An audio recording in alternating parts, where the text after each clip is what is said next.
Hello everyone, welcome to Judicial Crux. स्वागत करती हूँ हमारे जुडिशियल क्रक्स चैनल में। तो आपको मैं आज ये बताना चाहती हूँ कि हम जो हमारा सीआरपीसी है वहाँ से स्टार्ट करेंगे और मैं आपको एक प्रोसीजर बताऊँगी जिसको हम फॉलो करेंगे और आगे आने वाले टाइम पे हम इसी प्रोसीजर को फॉलो करते हुए बाकी की सारी वीडियोस हम अच्छे से कवर करेंगे, सारे टॉपिक्स कवर करेंगे इसी के बेसिस पे। और साथ में आज का जो टॉपिक है वो बहुत ही इम्पॉर्टेंट है। अगर आप समझें कि एक प्रोसीजर कैसे फॉलो किया जाता है हमारे इंडिया में क्रिमिनल केसेस को लेके, तो जब हम क्रिमिनल केसेस को लेके बात करते हैं क्या प्रोसीजर फॉलो किए जाते हैं, तो दो पॉइंट हमारे दिमाग में हमेशा रहने चाहिए कि जब वो इंडिया में जैसे हमारा सिविल प्रोसीजर भी फॉलो किया जाता है और क्रिमिनल प्रोसीजर भी फॉलो किया जाता है, इन दोनों के बीच में क्या डिफरेंस है, बहुत छोटा सा क्या डिफरेंस है, हमें इसके बारे में पता होना चाहिए। तो जब हमें इसके बारे में डिफरेंस देखना है तो सबसे पहले एक जो कॉमन सेम पॉइंट बोलेंगे तो दोनों एक प्रोसीजर लॉ है। बस डिफरेंस इतना है कि पहला सिविल की बात करता है, दूसरा क्रिमिनल केसेस की बात करता है। अब जो सिविल केसेस हैं वो डिसाइडेड होते हैं एक टर्म में जो बोलते हैं बैलेंस ऑफ प्रोबेबिलिटी। मतलब कि अगर प्लेंटिफ ये प्रूव कर दे कि 51% केस वो प्रूव कर दे अपने बिहाफ में और हमारा डिफेंडेंट प्रूव करे 49%, तो according to the balance of probability law 51% वाला जीत जाएगा, विनर होगा। मगर वहीं जब हम बात करें क्रिमिनल केसेस की तो beyond the reasonable doubt principle को फॉलो करता है। अब इसमें क्या होता है कि अगर प्रोसिक्यूशन 99% भी अपना केस प्रूव कर देता है और 1% का भी डाउट आ जाता है तो वहाँ पे वो केस हार जाता है। यहाँ पे प्रोसिक्यूशन को अपना 100% केस प्रूव करना है कि वो बिल्कुल सही है अकॉर्डिंग टू द एविडेंसेस। तो यहाँ पे ये आपको ये दो पॉइंट समझ में आ गए होंगे। दूसरी बात कि जो भी हमारा सिविल प्रोसीजर के जो भी हमारा सिविल प्रोसीजर है वो अगेंस्ट द इंडिविजुअल होता है, मगर जब हम बात करते हैं सीआरपीसी की तो वो अगेंस्ट द स्टेट होता है, अगेंस्ट द स्टेट को ये फॉलो करता है। अब हम इसी बात के हिसाब से हम समझते हैं कि सब्सटैंटिव लॉ और प्रोसीजर लॉ क्या होते हैं। अब मैं जब आपको बताऊं substantive law and procedure law के बारे में तो ये बहुत बेसिक है। जब भी हम कोई भी लॉ की बुक खोलते हैं तो सबसे पहले हमें यही पॉइंट दिखता है। जब हम बात करें सब्सटैंटिव लॉ, अब हम इसको एक एग्जाम्पल की तरह समझेंगे कि सपोज़ एक पर्सन है जिसका मर्डर हो जाता है। अब मर्डर जब होता है तो ये अगेंस्ट द स्टेट है, जो हमने अभी पढ़ा क्रिमिनल प्रोसीजर कोड में, ठीक है, अगेंस्ट द स्टेट है। अब कोई भी पर्सन यहाँ पे खड़ा होकर देख रहा है या फिर उसकी जो फैमिली में से भी कोई मेंबर है वो जाता है एक पुलिस पर्सन के पास में। पुलिस के पास जाके वो इस के बारे में इंफॉर्मेशन देता है कि कोई मर्डर हो चुका है। अब ये जो पर्सन है जो क्लेम कर रहा है एक तरीके से अपना राइट कि ये जो गलत हुआ है उस पर्सन के साथ में, ये हमारे कहाँ पे दिए गए हैं, ये हमारे दिए हैं सब्सटैंटिव लॉ में। सब्सटैंटिव लॉ हमारा राइट्स एंड ड्यूटीज़ के बारे में देता है और उसकी पनिशमेंट के बारे में देता है। मगर इस पर्सन ने जो भी फॉलो किया और पुलिस को अप्रोच किया, पुलिस अब इन्वेस्टिगेशन करेगी और उसके बाद में अपना जो रिपोर्ट सबमिट करेगी मैजिस्ट्रेट के पास में। तो ये जो प्रोसीजर ये जो पर्सन फॉलो करेगा और इस पर्सन ने भी फॉलो किया, ये हमारे प्रोसीजर लॉ है जो हमें प्रोसीजर बताते हैं कि क्या हमें करना चाहिए। अगर हमारे राइट्स डिस्ट्रॉय हो जाते हैं तो हमें क्या करना चाहिए ये बताते हैं। अब सीआरपीसी में जो भी प्रोसीजर फॉलो किया जाता है वो हम 3 तरीके से समझेंगे। किस तरीके से? हम यहाँ से शुरू करेंगे ट्रायल से, कि ट्रायल से पहले और ट्रायल के बाद ये 2 प्रोसीजर फॉलो किए जाते हैं। मतलब कि प्री ट्रायल जब स्टार्ट होता है और उसके बाद में ट्रायल प्रोसीजर आता है और ट्रायल प्रोसीजर जब ख़त्म होता है तो पोस्ट ट्रायल होता है। अब ये समझ में आना अगर थोड़ा टफ लग रहा है तो हम इसको इससे समझेंगे। जब भी जजमेंट आ जाती है, ठीक है, और इससे पहले का जो ट्रायल रहता है, जब जज के पास केस आता है, इसके बाद में जब जजमेंट आने के बाद में जब अपील आता है, अपील का टाइम पीरियड, तो वो पोस्ट ट्रायल है।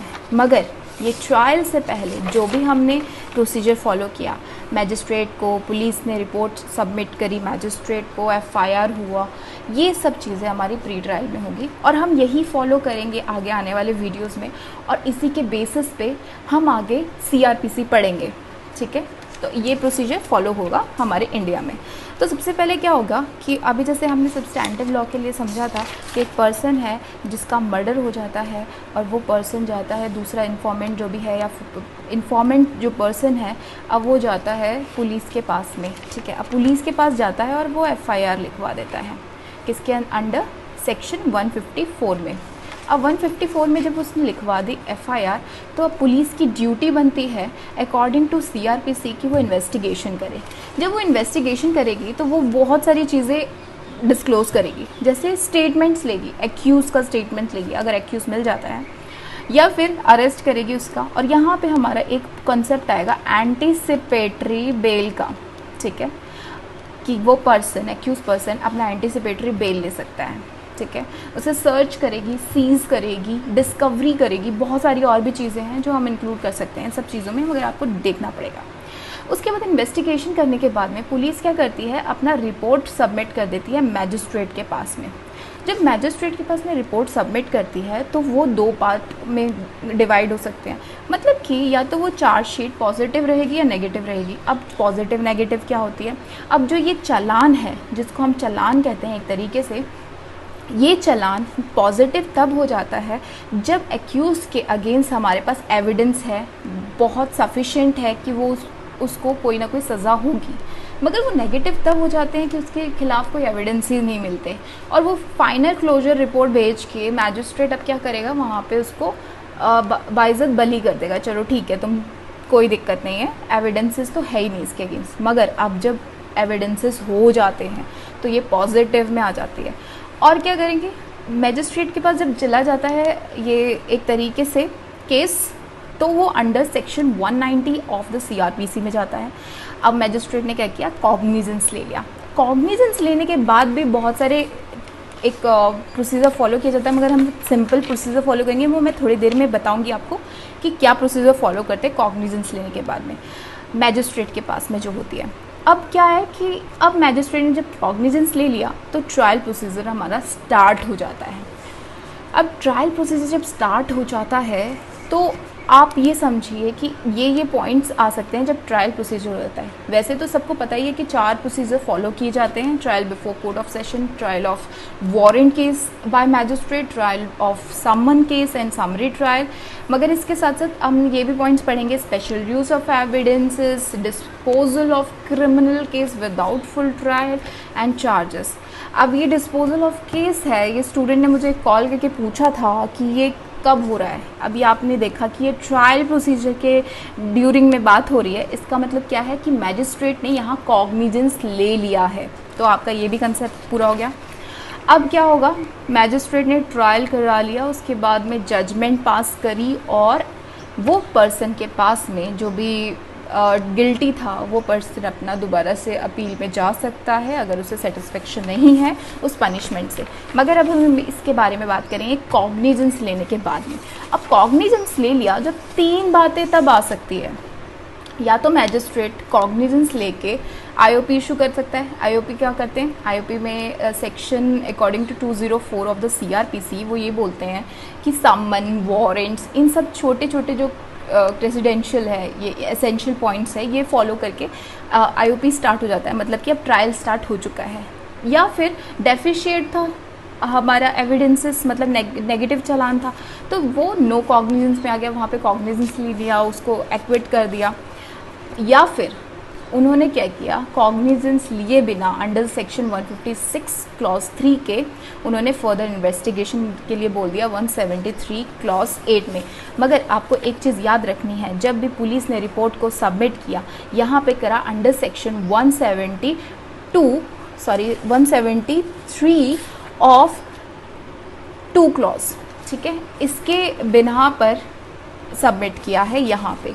मगर यहाँ पे जब फर्दर इन्वेस्टिगेशन के लिए बोला है मैजिस्ट्रेट ने, तो 173 क्लॉज 8 के उसमें फर्दर इन्वेस्टिगेशन में जाएगा। अब यहाँ पे देखिए सेक्शन 156 के क्लॉज 3 में क्या किया है, कोई कॉग्निजेंस लिए बिना मैजिस्ट्रेट ने इन्वेस्टिगेशन के लिए भेज दिया दोबारा से, क्योंकि उसको लगा कि और एविडेंसेस कलेक्ट हो सकते हैं। अब हमारा जो प्रोसीजर है वो दोबारा से यहाँ से स्टार्ट होगा, इन्वेस्टिगेशन से ये सब चीज़ें करेगा। स्टेटमेंट, अरेस्ट, सीज, पुलिस की ड्यूटी दोबारा से बनेगी और उसके बाद दोबारा से पुलिस रिपोर्ट सबमिट होगी। तो ये था एक तरीके का प्रोसीजर कि इंडिया में किस तरीके से फॉलो किया जाता है, और इस तरीके से ही हम आगे की वीडियोस बनाएंगे कि इन्वेस्टिगेशन में जो भी किया पुलिस ने, तो वो कहाँ कहाँ सेक्शन मेंशन है। एफआईआर है तो एफआईआर के बारे में क्या क्या दे रखा है हमारे क्रिमिनल प्रोसीजर कोड में, कॉग्निजेंस के बाद क्या होता है, जजमेंट में क्या होता है, और एंटीसिपेटरी बेल का क्या कंसेप्ट है, इसी के बीच में आना चाहिए। मगर आपको एक सिंपल वे में बताना बहुत ज़रूरी था, तो आप इस तरीके से बहुत आराम से समझ सकते हैं। ये हमने जुडिशियल क्रक्स मॉक टेस्ट में आपके लिए फ्री में अवेलेबल कराए थे 28 और 29 तारीख को, हर मंथ 12 से 2 बजे के बीच में एग्जाम्स कंडक्ट करके बिहार जुडिशरी के पर्सपेक्टिव से। और अगर आपने वीडियो पहली बार देख रहे हैं तो प्लीज़ सब्सक्राइब कीजिए, शेयर कीजिए, लाइक कीजिए हमारे चैनल को। धन्यवाद।